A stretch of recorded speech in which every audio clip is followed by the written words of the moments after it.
Hello and welcome back to Frappe ERP Next course. In this lecture, we will discuss the directory structure of Frappe Bench.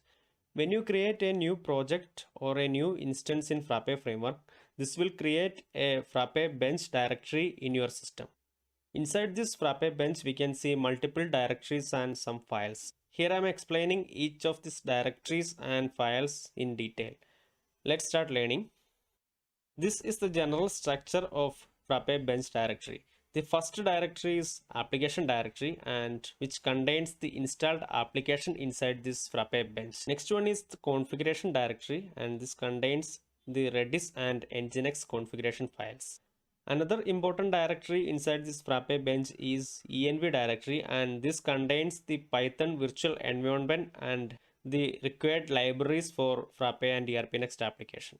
Next directory is log directory and this contains web log, worker log, bench log, like different types of log files for each process. Final and important directory is site directory and this contains the instance or we can say sites of our application. It also contains the static asset directory and installed application list inside that particular site. This is the general structure of a Frappe bench and let's open our Frappe bench directory and see the structure. In home, we can see the Frappe bench root directory or we can say it as project directory and these are the different directories inside this app directory. We can see our demo app and ERP Next, then also Frappe app. These are the different application installed in this Frappe bench. Next one is config. Here we can see Redis and Socket.io configuration file. In env directory, let's open lib. Then this is our Python virtual environment. Inside this we can see different modules and packages which is required for running Frappe application.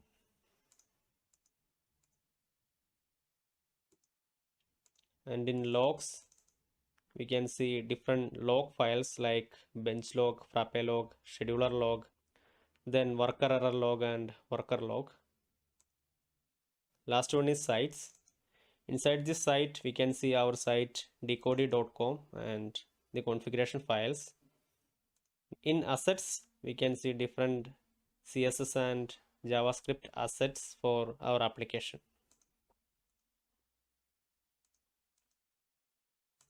Here we can see two files and the first file is patches.txt and which contains the patches. In proc file we can see the list of processes which will run in development. So this is the general structure of a Frappe bench.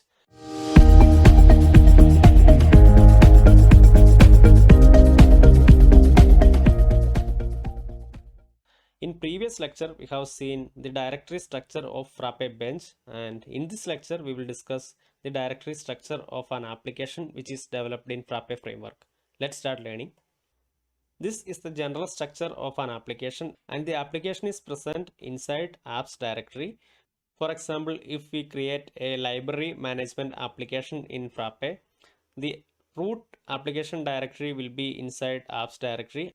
And if we open that application root directory, for example library management root directory, we can see our application source code directory, library management, and some requirement and setup files.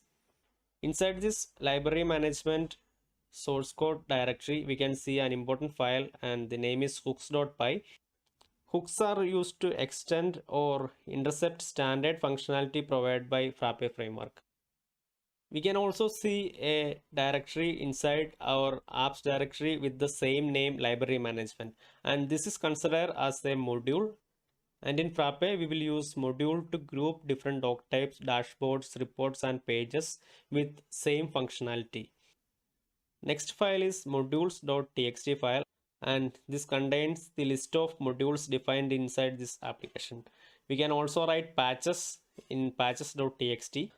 And in public directory, it will store the static files that will be shared from Nginx in production.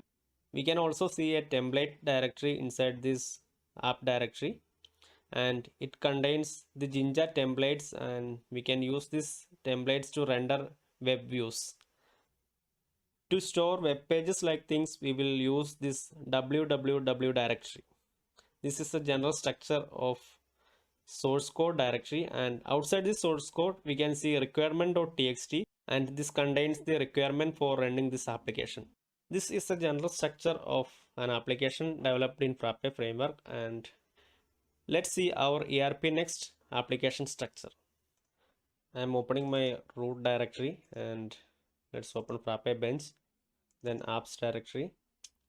These are the application. Let's open ERP next, and this ERP next directory is our root directory. Setup.py and requirement.txt file are the important files in this directory. If you open requirement.txt file, this will show the required modules and Python packages for this ERP next application. Inside this root file, we can see our application, and which is ERP next. If we open this application, we can see different module. For example, accounts, agriculture, asset. These are the different modules, and here we can see the hooks.py file and module.txt file, then patches.txt file. If we open the module.txt, we can see different module present in this ERP next application, and in patches.txt we can see different patches integration with this ERP next application. In hooks.py file, we can see different hooks available for this application. Let's close this. Here I am opening one module, and let's open accounts module. Inside this account module, we can see different directories, and the important directory is doc type directory. These are the different doc type present in this account module.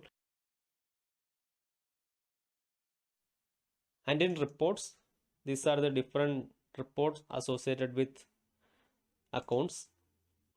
Another important directory is workspace, and this contains the workspace for accounting module. Then we can also set up print formats and pages in accounting. In overall, the accounts module contains all of the things which is related to accounts. So this is the concept of a module structure. And if we open agriculture, this contains different doc types and workspaces associated with agriculture, like crop, crop cycle, disease, fertilizer, and so on. Before winding up this video, let's see our new application directory structure. Here, this is the root directory, and this is the app source code directory. Inside this app source code directory, we can see hooks.py and module.txt, then patches.txt file. And the demo app directory is our module, and this contains the public files. Next directory is template, and this contains the templates for our application. And in www, we can add different web pages for this demo app. So this is the directory structure of our application. Right now we can't see any doc type or report or workspace in demo app module. We will create doc types and all things in coming lectures. Let's wind up this now and see you on the next lecture. Bye.